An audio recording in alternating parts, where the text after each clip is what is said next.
An ad in a magazine announcing major news. What is it, 2004? This month's issue of Car and Driver magazine decided that it wanted to confuse the entire car community with a full-page spread that said Pontiac is coming back. Well, kind of. More on that in just a second. But first, let's set the stage. The year is 2008. NASDAQ, everything and more has been completely wiped out. It was the worst day on Wall Street since the crash of 1987. A long and complicated series of shady events in the banking industry is pushing towards one of the biggest financial collapses in the history of the world. Born from this moment are two notable things, one of them being one of my favorite movies to ever exist, and the other, the death of a brand that I held very closely to my heart. Okay, so jokes aside, 2008 was pretty catastrophic and did a lot more harm than just that. It changed a lot of lives for the worse in big ways. Those of age at the time remember the bailout plan that kept almost 1,000 companies afloat. This meant cutting some of the fat and getting rid of one of its brands, which meant that either Pontiac or Buick was facing the axe. Even though I think it was pretty undeniable that Pontiac was much cooler, not like I'm biased and had like 3 of them or anything.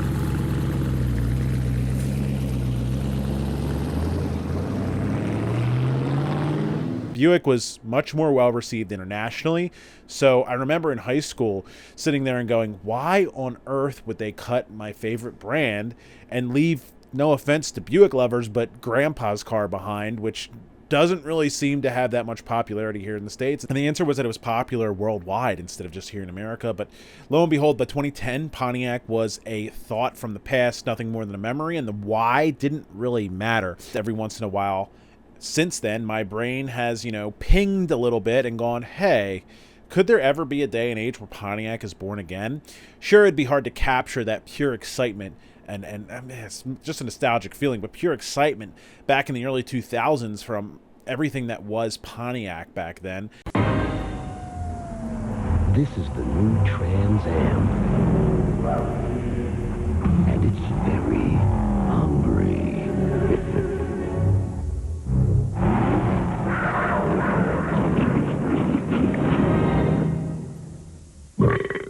But maybe Pontiac could show its face in the future and bring that same energy and excitement to another place and time whenever GM might need it and call on the brand name. This is when all of a sudden a YouTube comment seemingly fell out of the sky and into my lap asking if I'd seen the ad in Car and Driver magazine that teased that Pontiac was making a comeback. An ad in a magazine announcing major news. What is it, 2004? Yeah.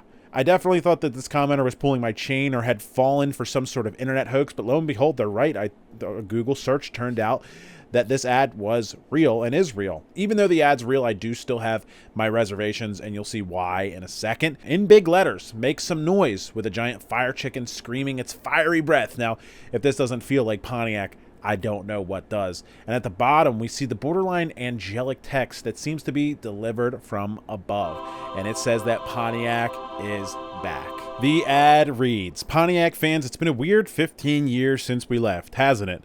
Now, we can't definitively say that Pontiac's absence influenced the events we have all been through, but come on, caffeine comes out of Four Loko, and now it's in lemonade. Everything on the road looks like an Aztec now. Very true point. Everything on the road does look like an Aztec, and they weren't very well received when they were released. They hold a special place in my heart, but most people didn't like them and still don't. And then it continues, you need us. America needs us. The future needs us. So Pontiac is back. Dissecting this first paragraph, it just seems a little bit odd for a major company to relaunch a brand like this, but maybe it's just modern marketing at its finest, right? The one line that really seems to push boundaries that I think wouldn't be pushed or even messed around with is the one about lemonade. I mean, a lot of people know the story about the Panera supercharged, super high caffeine lemonade that somebody drank and shouldn't have drank and ended up passing away because they had a condition that coincided with not being able to consume that much caffeine. So I wouldn't think that GM would toe the line on that one or even come close to touching that at all. The next paragraph reads, our first model is a hybrid. Surprised? Well, it uses a battery pack and an electric motor to start a 667 horsepower supercharged 372 cubic inch V8, and we think you're going to want one because what else are you going to do? You can't buy a new Dodge Challenger and leave the splitter guards on anymore. Don't worry, we've got you. Our new car's entire front end is a splitter guard, probably making fun of the Aztec again there. And again, feels like more modern marketing. It might seem odd, but internet culture has impacted brands, and they're finally starting to let go of their old ways a little bit. Just look at a brand like Wendy's. It's completely off the wall and not related to cars, but if you've ever scrolled Wendy's Twitter account, you will be like, oh my God, there's no way that a publicly traded company is putting out tweets like this. But lo and behold, this is just internet culture, marketing culture nowadays, where brands are kind of going off of the traditional rails a little bit and going more towards this little edgy kind of comedic take on marketing. If you haven't seen Wendy's Twitter, highly recommend that. So maybe the vibe here is to catch a younger audience. And also, they mentioned a 372 cubic inch V8 that's a hybrid, and I'm pretty sure that doesn't exist right now as is. But I would love to see that, honestly, even if this ad is fake. You'll get to why we think it's fake in a second, but even if this ad is fake, which it seems like it might be, a 372 cubic inch V8 that's a hybrid. I could go on all day about that. We won't dig into that, though. Before I get too sucked in, let's read the rest of this. At Pontiac, we're here to offer a future filled with V8s, great sounds, gold pinstripes, and window louvers. And if someone shouts last call, we'll just smuggle in some cores from Colorado and keep the party going. The ad closes with a disclaimer that says, do you need to be told this advertisement is fake and not to be taken seriously? Our lawyers do. So naturally, when you read this, your brain defaults to, yeah, in combination with the odd body of text and reveal via a magazine, which seems ancient at this point, definitely doesn't feel like something that a bunch of suits in a boardroom, which is what most automakers are nowadays, would approve, right? Which makes us feel like it's some sort of joke. But a couple of questions pop up when you get to that answer of this is a joke, including a joke by who? And is Car and Driver really setting aside this probably most valuable piece of advertising space in the magazine, other than the very front of the magazine? Unless I'm wrong, that means they're setting aside a valuable advertising spot just to make a joke, which also seems a little bit weird. So with these questions, here are the 3 different scenarios that I can see being in the case, and these aren't in any order. Number 1, let's just say Pontiac is coming back, right? There's a real chance that maybe the brand is just laying some breadcrumbs here before eventually building up to a bigger release and kind of releasing it as like, yeah, it's a joke, haha, but getting people geared up for that idea that maybe a marketing campaign is coming.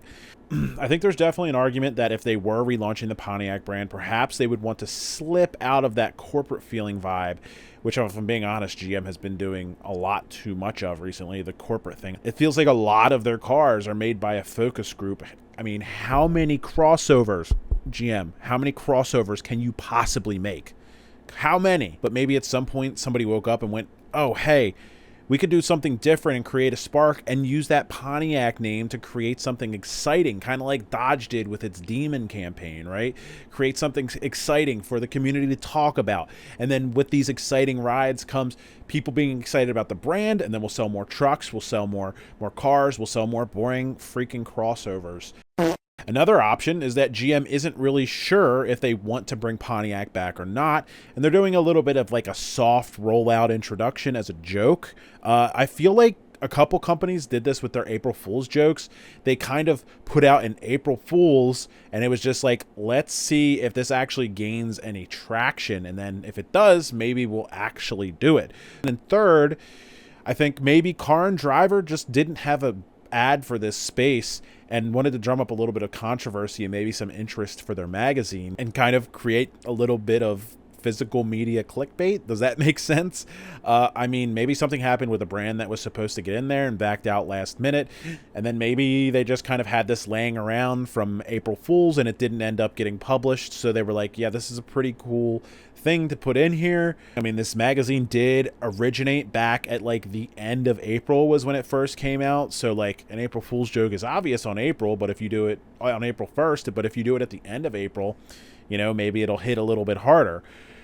So what do I actually think? We're shunning out emotion and saying that this just isn't an advertisement that GM would put out. The idea of doing something like this, like a little bit of a, it seems like a cool idea to launch a brand, like to put an ad in a magazine that, you know, we all have to stumble upon and people speculate about it and get excited about. And it's just like, it doesn't feel corporate at all. Like it's not like an elevator music car commercial that we're used to seeing, but something exciting that creates a little bit of mystery. And I could see a company doing something like this, especially with a brand like Pontiac that's like the fun brand from back in the day, right?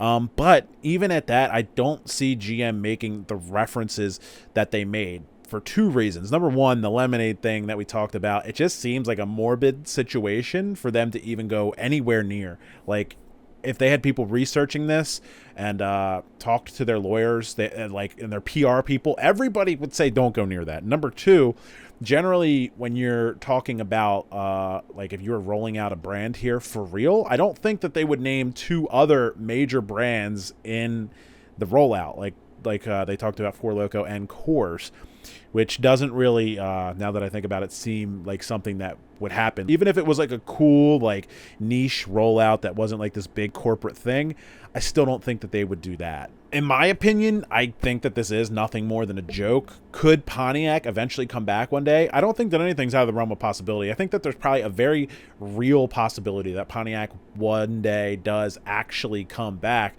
I don't think that this is that day, though. Maybe if it was just like I was saying, like a creative rollout without all those other factors in it, I could see this being something that Pontiac did themselves, but there are just too many things that are out of place here for this to be real. I guess that we're all going to have to tune in to next month's edition of Car and Driver to find out if there's any more updates to this story. And, you know, maybe people like me saying things like that was the point of the ad in the first place. So that's all I got for you guys. It's been Big Clive 34. Appreciate you tuning in. Thank you for the likes. Appreciate you guys subscribing, supporting the comeback here. So I'll talk to you guys next time. Later.